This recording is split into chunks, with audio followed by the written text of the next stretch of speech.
Biri demiş ki bu Instagram'daki Reels'lardan şuradan buradan telif alıyordur inşallah. Alıyorsa Türkiye'nin en zengin insanlarından biri demiş. Soralım bakalım telif meselesi nasıl işliyor? Türkiye'nin en zengin insanlarından biri mi? Bir de bu hayat şaşırtır hep bazen ilk nasıl indi? Bu inmiş bir şey çünkü artık. Evet. Şöyle ben zengin bir insan değilim. Ama Telif sistemi nasıl çalışıyor halin? e, Her yerde, her yerdesin. şöyle yapımcıya veriyorsun şarkıyı. Tamam. Yapımcıya haklarını verdiğin için O zaman yapımcı çok dijital zengin. haklarını Yapımcı çok zengin. yapımcılar zengindir genelde. Evet. Dijital hakları onlarda. Eyvah. Tabii. Reels'lar gitti. Ama telif haklarımızı koruyan bir de MESAM'ımız var. Hı hı. O da belli bir telif hakkını ayırıyor. Hem kendisine ayırıyor hem de topladığı için kendisine de ayırıyor. Sana da ayırıyor. Ama esas gelir tabii yapımcının payı oluyor. Çünkü sen şarkını ona veriyorsun yani aslında ona teslim ediyorsun. Dolayısıyla şarkılar çok patladığı zaman aslında bu işten tabii ki plak şirketleri karlı çıkıyor ama patlamadığı zaman da işin külfetini onlar yaşıyor. Bir sürü şarkı patlamadığı zaman da hani o senin gene Doğru da masrafını karşılamış oluyor. Eğer ki senin klibini çekiyorsa işte ne bileyim yapım masrafını ödüyorsa yok vesaire. doğru ama seninkinde şöyle bir durum var yani hani bilemiyorum hani bilir miydi bunu olacağını ama yani bir marşa şurada senin konuk olacağını söylediğim günden itibaren herkes söylüyor. Biz sabah yataktan kalktık sözlü hani hakikaten o hayat şaşırtır hep bazen meselesi o nasıl çıktı bu şarkı? Ya senin şarkılar nasıl çıkıyor böyle? Yani Hepsi aslında çünkü böyle. çok teşekkür ederim. Evet yani Ne oluyor? Sen Misin İlacım zamanında, Kiralık Aşk zamanında hani şey zannediyorlardı. Hani ben çok büyük paralar kazanıyorum. Tabii, Siz öyle, döndükçe evet. zannediyorlardı. İşte öyle olmuyor. Onu veriyorsun ve verdin mi gidiyor. Onu Aşka Geldi de öyle. İşte Yangın var, Aşk Paylaşılmaz. Yani onlar Bunlar sana vahiy olarak nasıl geliyor? Durup dururken mesela bir anda böyle öyle geliyor. Vahiy olarak. Yani bir anda melodiler kafamda yazıyor çıkmaya musun başlıyor. ses kaydı mı? Önce ses kaydı alıyorum. Unutmayayım diye. Çünkü alakası yerler de gelebiliyor. Yani bir Mesela anda. bir tanesini anlatsın mısın? Merak ediyorum. Durup dururken şu an Durup dururken geliyor. çok Durup eğlenceli. dururken yani şu anda buradan çıktıktan sonra da bir anda gelebilir. Uykumda geliyor. Kalkıyorum hemen kaydediyorum. Tabii ki yani Utku mesela sağ olsun bana hemen yardımcı olur. Utku şunu hemen notaya bir döküyor. O çok hızlı döküyor notaya. Orkestra Voltran'ı oluşturuyorsun tabii anında sana. Notaya dök falan. Notaya döker hemen piyanoya eşlik eder vesaire. Tabii ki çok tuhaf bir şey yani. Onu nasıl anlatayım? Allah'ın bir lütfu çok şükürler Peki olsun. ilk çıktığında biliyor musun? Yani bu çok tutulacak. Yani bu çünkü yani hani bu tamam falan. Öyle bir artık ayırt edebiliyor musun? Artık bu Çok feci bir şey olmuş. edemiyorum. Yani tabii ki Hayat Şaşırtır çıktığında da çok iyi olacak diye hissetmiştim. Yani ne bileyim ama Bu kadarını bekliyor muydun Adilge? Neredeyse yani hani böyle felaket yani çok böyle iyi anlamda söylüyorum. Çok çok popüler, çok ya hiçbir biliniyor. şarkımda öyle bir tuhaf bir beklentim olmuyor. Acayip patlayacak falan. Hiçbirinde öyle bir şey beklemiyorum. Ama mesela yani bekliyor insan sevilmesini bekliyor. Yaşayalım Hemen'in de çok sevileceğini umut ediyorum mesela. Ama çok kader kısmet meseleleri. Yani insan Artık peki bir şey soracağım kusura bakma. Hani bu kadar artık deneyimden sonra mesela Yaşayalım Hemen de herhalde yapımcıyla farklı bir anlaşma yapmışsındır. Bu sefer artık şarkıyı verdim teliflerde siz de dememişsindir diye umuyorum yani. Hani çünkü hani günün sonunda beste fabrikası gibi bir etikette var ya senin üstüne Aydilge yaptıysa tamam. Bu başka bir çok şey için teşekkür artık ederim. herhalde anlaşmaları daha Türk başka yapıyorsundur. Yap. Yani peki Ama olmaz yani. Hani artık hani olmaz. Yanlış mıyım? doğru söylüyorsun. Yani ama yapım şirketim de sağ olsunlar onlar da arkamdalar hep destek oluyorlar yani şey değil. Ama yani şöyle bir sıkıntı var. O kadar çok manipülasyon yapılıyor. O kadar çok bot dinlenmeler, sahte rakamlar, sahte dinlenmeler yapılıyor ki. Ayırt edilmiyor mu? Valla pek çoğu ayırt edilemiyor. Yani çok komik şeyler söyleniyor. Daha geçen gördüm yani işte Amerika listelerinde, global listelerde yukarılara tırmanan şarkılar Biri var. görüyoruz. Yani bir sürü öyle kendini iddia eden tipler çıkıyor işte globaldeyiz falan diye. Yani tabii ki şaka bu yani. Globaldesiniz. Ya şaka gibi ama inanan insanlar var ve ne yazık ki o yüzden hani her şarkı hak ettiği değeri göremeyebiliyor. Ya da mesela ne bileyim Yaşayalım Hemen aslında bence Hayat Şaşırtır kadar iyi bir şarkı ama o kadar çok sevilecek mi? Bilemiyorum çünkü o kadar farklı dinamikler var ki belli isimler belli yerlerde çok fazla empoze romantize edilebiliyor.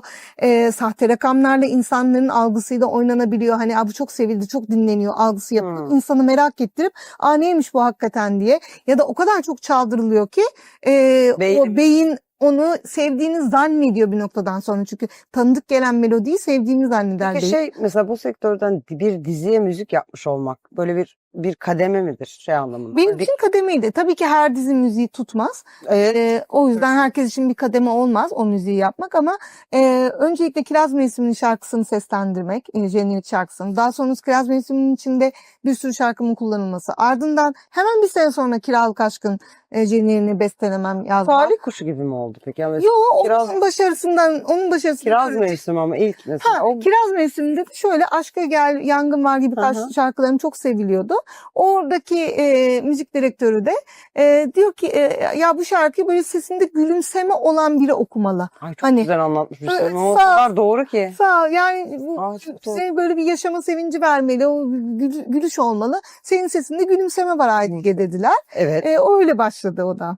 Yani ben bunu talih kuşu, ben bunu böyle bir ödül, hani böyle hak edilmiş bir armağan olarak görüyorum. Ondan sonra da ama dizi müziği yapıyor olmak senin kariyerinde bir sıçrama tahtası, bir basamak, bir ayrı kapı olmuş. Herkes de olmayabilir, doğru söylüyorsun. Her dizinin müziğini çünkü bilmiyoruz. Şu an Tabii. taradım. Birkaç tane geldi aklıma. Ama mühim bir şey bu esasında. Çok sanırım şöyle bir şey oluyor. Yani evrenin bir adalet sistemi var. Siz ne dersiniz? Allah dersiniz. Ben Allah'a inanıyorum. Başkası başka şey der. Enerjide o bu der. Yani herhalde hiçbir haksızlık yapmadan böyle tırnaklarınla kazıdığın ve mücadele ettiğin zaman da böyle başka yerlerden Allah sana yardımcı oluyor. Yani işte bir dizinin müziğini yapma. Kapı tabii ki açar. kapı açıyor ama o kapıyı değerlendirip değerlendirmemek tabii ki yine senin emeğine bağlı yani. O Kiralık Aşkı da makine yapmadı, ben yaptım. Yani sana bir vesile geliyor, sen onu kullanıyorsun ya da kullanmıyorsun. Oradaki şansı tutup tutmamak da senin iradende ve gücünde. Peki şimdi Yaşayalım Hemen'i peki bir dizide şurada burada dinler miyiz? Öyle bir şey, öyle bir tarafa kayar mı? Yani yok ki, dizi yok. Yani dizi çekmiyorlar. Ya Yani şimdi yaz sezonu gerçi evet, eskiden yaz dizileri Yaz vardı. dizileri Artık olurdu. bizde hiçbir şey yok. Şimdi. eğlenceli ve mutlu şeyler dinleyecek, izleyecek halimiz yok. Ondan olabilir diye Evet, bir düşünüyorum. tane yorum vardı Pelin benimle ilgili. Bu kadın sürekli mutlu görünüyor. O kadar sinir oluyorum ki inşallah asitlerin içinde yanar ve geberir yazmış birisi. Asit bölümü de yazmış ya. Evet. Tazminat aldın mı bunda? Hayır ya, böyle basit Bak şeyler bak ayağımı elimi. açmıyorum. Nasıl bu basit mi? Bunlar basit kalıyor. O bana edilen küfürler, bir tanesine örnek vereyim. 1000 tane şeyim olsa hiçbirini bu kadına sokmam gibi. Böyle şeylere hani böyle bundan aldınız mı para? aldım tabii ki. Çok teşekkür ediyorum. Bu artık yani çok iğrenç yani. Özür dileyen oluyor mu? En sevdiğim bölüm. Mesela böyle yazıyor ya 1000 tane bilmem ne mi olsa bilmem ne yapmam diyor. Sonra çat mahkemeden bilmem ne geldi. Evet, uzlaşmaya gittiğinde özür diliyorlar. Yüzüne bakarak ne diyor senin? Ben bunu yazarken şuurum yoktu mu diyor. Ne diyor mesela? Özür diliyorlar. Ya işte ya çok sinirliydim, başka bir şeyse hiç sizi kırmak istemezdim vesaire vesaire diyor. Aydilge ne yapıyorsun? Yüz yüze görüşmüyorum zaten. Bak mesela böyle de ponçik, mesela ben giderdim. Mesela ben bunu yazanın görüşmesine gider karşısına otururdum. Ya bir şey yapacağımdan değil, ben bir gözüne bakarak bir kez daha tekrarlar mısınız beyefendi derdim ben. Yani mesela. Sen gitmiyorsun da. Yok ya yani. vakit yani o da değerli bir hareket burada ama benimki sinirden yani. Evet. Ama buna vakit harcamak daha anlamlı diye düşünüyorum. Paraları da hep bağışlıyorsun. Hiçbir şekilde kendine hiçbir şey daha. Asla, çünkü ben o parayı istemiyorum yani. O parayı istemiyorum yani. Doğru, yani kirli ve bir para, okey. Temizlenmesi, benim para temizleme anlayışım böyle, hani para aklama anlayışım.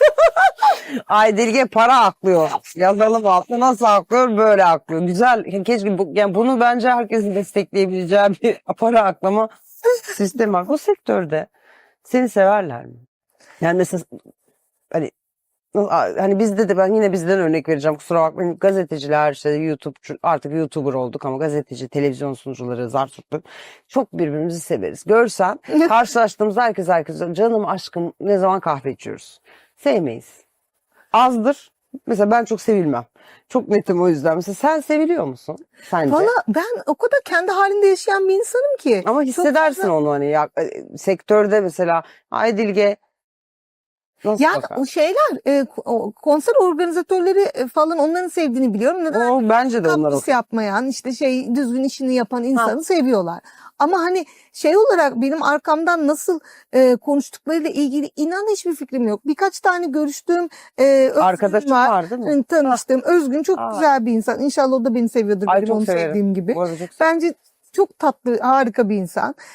İşte Murat Evgin var. O da çok inanılmaz tatlı bir insan. çok naif yerlerden geliyorsun evet, tabii. Murat söyledi. Şey var, Bahadır Tatlıöz var. Çok tatlı. Tanıyorum. Yani onlar da beni seviyordur diye düşünüyorum ama onun dışında böyle çok benim şeyi seviyorum ben. Çok görüşmedik ama iyi bir elektrik alıyorum. Emircan İğrek'ten. İyi bir insan olduğunu Dinliyorum ben düşünüyorum. de. Dinlediğim şeyi çok seviyorum. Evet evet. Yani güzel bir insana benziyor. Bir kere de tanıştım. Çok tatlı geldi. Çok fazla böyle şeyim yok. Yani çok kendi halimizde yaşadığımız için biz Utku'yla. İnan bilmiyorum ama yani şey de düşünüyorum. Hani kimseye de bir zararım yok. Niye sevmesinler? Hiç öyle o matematik tatlım öyle Evet, işlemiyor. doğru Yani söylüyorsun. keşke benim de hiç kimseye inan zararım hiç olmadı. Ama öyle işlemiyor matematik. Ben onu hala 46. Bugün doğum günü biliyorsun. Ay doğru unuttum. 46 ve hala tam anlayamıyorum. Zararım olmamasına rağmen. Hani hiçbir kimseye zararın olmadığında bile Doğru şekilde söyledin. çalışıyorum. Bak şimdi aklıma geldi. Bir keresinde çok şaşırmıştım. Ben şey şey dansıyla ilgili Boru.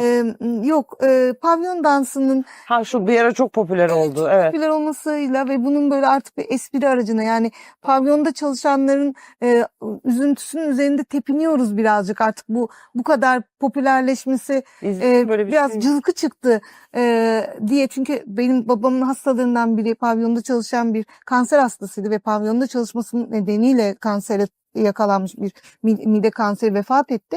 O hikayeyi bildiğim için onu anlatmıştım. Yani aslında öyle pavyon güzellemesi ya da işte pavyon elbiseleri satılıyor falan ya Tabii böyle. doğru. Mesela birdenbire sanki orada çalışmak çok güzel, eğlenceli bir şeymiş gibi yansımaya başlayınca bununla ilgili bir video çekmiştim. Bakın bazı şeyleri yanlış. Arkada bambaşka Evet hikaye. bambaşka bir dünya var orada diye. Onunla ilgili mesela durduk yere sus be yazmıştı bana İrem Derici. Birdenbire. Sus be. Ay sus be yazmıştı mesela. Dediğin doğru. Hiç Hayır. bazen hiç Çok İrem tepkisi. hani hiç alakan olmayan ya da hiç bir şey yapmadığın bir bağlantının olmadığı bir insan da durduk yere sana gayet sinir olabiliyor. Fikirlerini, düşüncelerini her bağlamda bir şekilde dile getiren insan biraz problem yaratabiliyor. Bir de yukarıda yani böyle bir tepede bir yerde. Tepe derken bunu ama yani mertebe olarak söylemiyorum. Herhalde böyle çok o hani seksi olunan sahne versiyonu da Savaş çok çetin. Yani ben mesela yani çok kötü kavga edip ertesi gün hiçbir şey olmamış gibi hayata devam edebilen biri ben olmadım hiçbir zaman. Ben orada kırılırım, üzülürüm ve o sirayet eder devamına. O yüzden işte ilişkiler o taraflarda biraz öyle hani sus be, sana ne be falan ama ertesi gün beraber haydi bir düette sahnedeyiz be. Oluyor ya sen orada yapamazsın. Evet ben Olmaz. zaten hiç cevap vermedim. Ha işte. Hayır, şimdi burada da şey olarak örnek verdim hani bir yeni polemik çıksın diye değil aslında tamamen şeyden hani hakikaten bazen hiçbir şey yapmasan da sadece ve hiç onlarla alakalı bir konu değil yani konunun alakası yok. Ama işte gelebiliyor. Evet.